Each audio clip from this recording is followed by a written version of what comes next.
Welcome to our channel law कक्षा student. आज हम नेगोशिएबल इंस्ट्रूमेंट एक्ट 1881 में कुछ क्वेश्चन डिस्कस करने जा रहे हैं। स्टार्ट करते हैं क्वेश्चन नंबर 1 से। Chapter 17 contain sections 138 to 142 was introduced in negotiable instrument act in which act 66 of 1988। Direct question पूछा गया था। क्लियर। अब इस क्वेश्चन नंबर 1 से कुछ क्वेश्चन को ना पढ़ने की आदत डालो। क्वेश्चन को पढ़ने की आदत क्यों? देखिए, इस क्वेश्चन से पढ़ के हम कुछ और क्वेश्चन बताएंगे। कुछ और क्वेश्चन कैसे बताएंगे देखते हैं। चैप्टर नंबर 17 किस सेक्शन से किस सेक्शन तक डील करता है? 138 से लेके 142 तक। मैं कुछ ज़्यादा करने को नहीं कह रहा बच्चों। अभी आप प्रिपरेशन कर रहे हैं, अभी आप एग्जाम की प्रिपरेशन कर रहे हैं, आपने एग्जाम क्वालिफाई नहीं करा है। तो प्रिपरेशन के टाइम में आप क्या करा करिए, उस क्वेश्चन में से भी ना कुछ अपने ना कंसेप्ट को क्लियर करा करिए। जैसे चैप्टर नंबर 17 किस सेक्शन से किस सेक्शन के बारे में बात करता है? 138 से लेके 142 के बारे में। अगर इन सेक्शन को सारा डील मत करो, जो उनसे सेक्शन गिवन है, जैसे 138 to 142। 138 किसके बारे में बात करता है? डिसऑनर ऑफ चेक के बारे में। 142 किसके बारे में बात करता है? जुरिडिक्शन के बारे में। तो ऐसे आप कंसेप्ट को क्या करा करो, क्लियर करा करो। Clear. Come to the question number 2। Mens rea has no place while determining penal liability under section 138 of the Negotiable Instrument Act 1881. This statement is, come to the next slide। जो हमने पीछे statement पढ़ी थी वो बिल्कुल क्या थी? Correct थी। तो करेक्ट ऑप्शन क्या है? A, correct. Question number 3। The purpose of attracting the provision of section 138 of the Negotiable Instrument Act, a check has to be presented to the bank within a period of 3 months। Clear. 3 महीने के अंतर्गत हमें क्या देना पड़ेगा? Check को क्या देना पड़ेगा? बैंक में देना पड़ेगा। क्लियर। तो यानी कि यहाँ किस बारे में बात हो रही है? वैलिडिटी पीरियड के बारे में बात हो रही है। क्लियर। चेक का वैलिडिटी पीरियड क्या होता है? 3 month. Clear. Come to the next slide. Number 4। Section 138 of the negotiable instrument act deals with the punishment for dishonour of cheque. जैसा कि मैंने आपको स्टार्टिंग में बता दिया था, 138 सेक्शन किसके बारे में बात करता है? डिसऑनर ऑफ चेक के बारे में। तो वहां पे क्या है? पनिशमेंट भी डिफाइन है। Clear. Question number 5. Complaint under Section 138 of NI Act 1881 must contain the following ingredients. Option A, that there is a legal enforceable debt। अगर हम बात करते हैं 138 सेक्शन के बारे में तो उसके एसेंशियल्स क्या हैं? ए ऑप्शन क्या कहता है? There is a legal enforceable डेप्ट। ऐसा डेप्ट जो क्या है? लीगली एनफोर्सेबल है। Clear. Second, that the cheque has drawn from the account of the bank for discharge in whole or in part of any debt, and so on। तो यहाँ पे हमने ये दोनों एसेंशियल क्या है, ये हमारी कंडीशन को फुलफिल कर रहे हैं। किस सेक्शन की? सेक्शन 138 की। अब सेक्शन 138 के बारे में क्या था? तो देखिए, जब चेक देते हैं किसी भी पर्सन को आप, तो वो क्या देखते हैं? उसका प्राइमा फेसी क्या देखती है? अगर कोर्ट देखती है चेक डिसऑनर हुआ है, तो यानी कि उस पर्सन पे लाइबिलिटी तो होगी ना। मैंने किसी पर्सन को एक को चेक दिया है तो मैंने कुछ लाइबिलिटी तो होगी ना, मेरे ऊपर कोई डेप्ट तो होगा ना जो मुझे उसे पे करना होगा। तो लीगली एनफोर्सेबल डेप्ट होता है। फर्स्ट पॉइंट यानी कि ऑप्शन ए हमें क्लियर हो चुका है। बी पॉइंट क्या कहता है कि या तो वो पर्सन क्या कर रहा है, चेक के थ्रू होल अमाउंट पे कर रहा है, पार्टली पे कर रहा है। तो ये भी क्या है? हमारा करेक्ट ऑप्शन है। Come to the next slide. Option number C, cheque so issued had been return due to insufficient of fund. Cheque जो इशू करा गया है वो कब रिफंड होता है? रिटर्न कब करा जाता है? जब बैंक में क्या होता है? इनसफिशिएंट ऑफ फंड होता है। क्लियर। फॉर एन एग्जांपल, मेरे बैंक में 1 लाख रुपीज है और मैंने 5 लाख का चेक क्या कर रखा है? इशू कर रखा है। क्लियर। तो ये सारी इंग्रेडिएंट्स किसके थे? सेक्शन 138 के थे। तो करेक्ट ऑप्शन क्या हो गया? D, all the above. Which of the following circumstances will attract the provisions of section 138 of the Negotiable Instrument Act? Cheque dishonour due to insufficiency of fund. भाई cheque कब dishonour होता है? जब bank में क्या नहीं होती? उतनी अमाउंट नहीं होती। फॉर एन एग्जांपल, जैसे कि मैंने अभी आपको बताया, मेरे बैंक का बैलेंस क्या है? 1 लाख रुपए, और मैंने चेक जो इशू कर रखा है 5 लाख का कर रखा है। तो बैंक कैसे अपनी जेब से कोई ट्रांसफर करेगा? तो जब फंड क्या है मेरे बैंक में, क्या है? इनसफिशियंट है। Clear. B, cheque return by the bank unpaid on the ground that the account is close. अगर मैंने क्या कर दिया? अपना अकाउंट क्लोज कर दिया। क्लियर। तो क्या हो जाएगा? चेक डिसऑनर हो जाएगा, रिटर्न कर दिया जाएगा। Cheque return by the bank unpaid due to stop payment instruction by the drawer. Who is drawer? Drawer कौन होता है बच्चों? बिल्कुल सही, हु मेक द इंस्ट्रूमेंट, यानी कि चेक जिसने बनाया है, यानी कि जैसे शुभम सर ने चेक पे साइन करें तो शुभम सर कौन हो गए? ड्रॉअर हो गए। अगर मैंने इंस्ट्रक्शन दे दी अपने बैंक को, क्या इंस्ट्रक्शन दे दी कि इस चेक की पेमेंट क्या कर दो? स्टॉप कर दो, तो तब क्या होता है? चेक रिटर्न हो जाता है। तो ये किसका एसेंशियल है? हमारे प्रोविजन किसका? सेक्शन 138 का एनआई एक्ट में। तो ये सारे ही यानी कि option A, option B, option C सारे क्या करेक्ट है इन ऑल द अबव। तो करेक्ट ऑप्शन क्या होगा? Option number D, in all of the above circumstances. Come to the next slide. Question number 7, court can take cognizance of any offence punishable under section 138 of the NI act upon a complaint in writing made by the payee. जब पे क्या करता है? Complaint करता है writing में, तो तब क्या होता है? ऑफेंस माना जाता है, पनिशेबल होता है ऑफेंस। कौन सा? सेक्शन 138 का। Clear. Question number 8, the offence of dishonour of cheque for insufficiency etcetera, यानी कि क्या है कि और भी हमारे क्या है, जैसे stop payment like that. Clear. Of funds in the account of the drawer is punishable with, यानी कि पनिशमेंट के बारे में बताओ। अगर किसी पर्सन का चेक डिसऑनर हुआ है तो उस पर्सन को क्या पनिशमेंट मिलेगी? Clear. Come to the next slide. Section 138 में डिफाइंड है क्या पनिशमेंट है? Imprisonment for a term which may extend to 2 years or with fine which may extend to twice the amount of the cheque or with both. Clear. Question number 9, question number 9 क्या कहता है? Maximum sentence of fine which JMFS can impose for offence under section 138। अगर हम बात करते हैं maximum sentence of fine, यानी कि उस पर्सन को अगर हम कहते हैं कि आपको फाइन देना पड़ेगा कि आपका चेक डिसऑनर हुआ, तो कितना मैक्सिमम हो सकता है? मतलब मैक्सिमम वैल्यू क्या होगी फाइन की? Twice the amount of the cheque, यानी कि शुभम सर ने 1 लाख का चेक दिया एक को और वो डिसऑनर हो गया, तो मैक्सिमम पनिशमेंट यानी कि मैक्सिमम फाइन मेरे पे कितना इंपोज हो सकता है? मेरी जो चेक में अमाउंट मैंने लिखी थी उसका ट्वाइस, यानी कि 2 lakhs। क्लियर बच्चों। Come to the next slide. Who is entitled to make a complaint for taking cognizance of the offense under section 138 of the negotiable instrument act 1881 only the holder of the check। जो check का holder होगा वही क्या कर सकता है? Entitle होता है कंप्लेंट फाइल करने के लिए। Clear. Question number 11, a demand notice in writing has to be given to the drawer by the payee under section 138 the negotiable instrument act 1881 after receiving intimation from the bank of dishonor of check within the period of, come to the next slide, 30 days when the cause of action accrued if the check issued by the drawer is dishonored. The correct option is C, on the date drawer of check fails to make the payment of check amount to the pay within 15 days from the receipt of demand notice। तो मैंने आपको क्या बताया था? Check dishonour हो गया, bank memo receive हुआ, with in 30 days आप क्या डालोगे? पे को नोटिस डालोगे।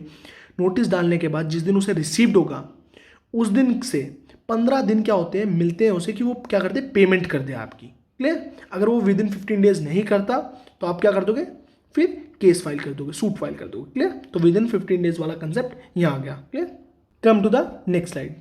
Section 138 of the NI act provide penal provision in the case of dishonour of cheque if it is presented to the bank within a period of 3 months from the date on which it is drawn within the period of its validity which is earlier. सीधी हमारी क्या है? Definition दे रखी है। Clear. Come to the question number 14, for the purpose of explanation of section 138 of NI act डेप्ट or other liability means. अब यहाँ पे अगर हम बात करते हैं सेक्शन 138 किसके बारे में बताता है? उन डेप्ट के बारे में, उन लाइबिलिटीज के बारे में जो क्या है? लीगली एनफोर्सेबल है। अब जिन स्टूडेंट ने मेरी वीडियोस देख रखी होगी उन्हें ये कंसेप्ट समझ आ रहा होगा, क्योंकि देखिए चेक अगर प्राइमा फेसी एविडेंस के बारे में बात करते हैं तो चेक डिसऑनर हुआ है, यानी कि जिस पर्सन का चेक डिसऑनर हुआ है, जैसे शुभम सर ने ए पर्सन को 1 लाख का चेक दिया और वो डिसऑनर हो गया, तो कहीं ना कहीं शुभम सर को क्या करनी होगी? पेमेंट देनी होगी उस पर्सन की, ए की। क्लियर। इसलिए उन्होंने क्या दिया? वो चेक दिया होगा, और वो डेप्ट क्या है? वो लाइबिलिटी क्या है? लीगल एनफोर्सेबल लाइबिलिटी है, लीगल एनफोर्सेबल डेप्ट है। Clear. Come to the next slide. Question number 15. Which one of the following proviso clauses of Section 138 Negotiable Instrument Act requires notice of 15 days in the case of failure of payment of the check? यानी कि payment of check का जब क्या हो जाता है? Payment का failure हो जाता है तो 15 days का नोटिस दिया जाता है ड्रॉअर को। क्लियर। उसके बाद क्या होता है? अगर वो 15 days में पेमेंट नहीं करता तब क्या करते हैं? हम सूट फाइल कर देते हैं। किस क्लॉज में गिवन है? सेक्शन 138 के सी क्लॉज में गिवन है। Clear. Question number 16. Under NI Act, how many days after service of the notice of the demand on the drawer, the cause of action arise against drawer if he fails to make payment within 15 days? तो यानी कि जो 30 day 15 day यही concept को बार बार पूछे जा रहे हैं, दूसरे वे में पूछ रहे हैं। 15 डेज क्या होता है? पेमेंट के लिए दिया जाता है। फर्स्टली क्या होता है? आपका चेक डिसऑनर हो गया, आप गए बैंक, आपने बैंक में चेक डाला, वो डिसऑनर हो गया, आपको बैंक मेमो रिसीव हो गई। तो जिस दिन बैंक मेमो आपको रिसीव हुई है विद इन 30 डेज आप क्या डालोगे, ड्रॉअर को नोटिस दोगे, और जिस दिन ड्रॉअर रिसीव्ड कर लेगा 15 डेज के अंदर उसे क्या करनी पड़ेगी, पेमेंट करनी पड़ेगी। अगर वो विद इन 15 डेज नहीं करता तो आप क्या कर सकते हैं, सूट फाइल कर सकते हैं। क्लियर। Question number 17, presumption. अगर हम बात करें प्रिजम्पशन, तो प्रिजम्पशन क्या करी जाती है, that the cheque was issued for discharge of any डेब्ट। यही आपसे घुमा फिरा के पूछा जा रहा है कि अगर हम प्रिजम्पशन करते हैं सेक्शन 139 में, 139 में क्या था, अगर कोई भी पर्सन ने चेक दिया है तो ये कोर्ट प्रिज्यूम करेगी, क्या प्रिज्यूम करेगी कोर्ट, कि उस पर्सन को कोई ना कोई लाइबिलिटी, उसके ऊपर कोई ना कोई लाइबिलिटी है, कोई ना कोई डेप्ट था जिसे उसने कंप्लीट करने के लिए, यानी कि उसकी पेमेंट करने के लिए, उस डेप्ट की पेमेंट करने के लिए, उस लाइबिलिटी की पेमेंट करने के लिए वो चेक क्या कराए, इशू कराए। क्लियर। सीधा सेक्शन 139 से क्वेश्चन पूछा गया था और मैंने वीडियोस में डायरेक्टली बताया भी था। सेक्शन 138, 139 ये सारे ही सेक्शन डिस्कस कर रखे हैं। क्लियर।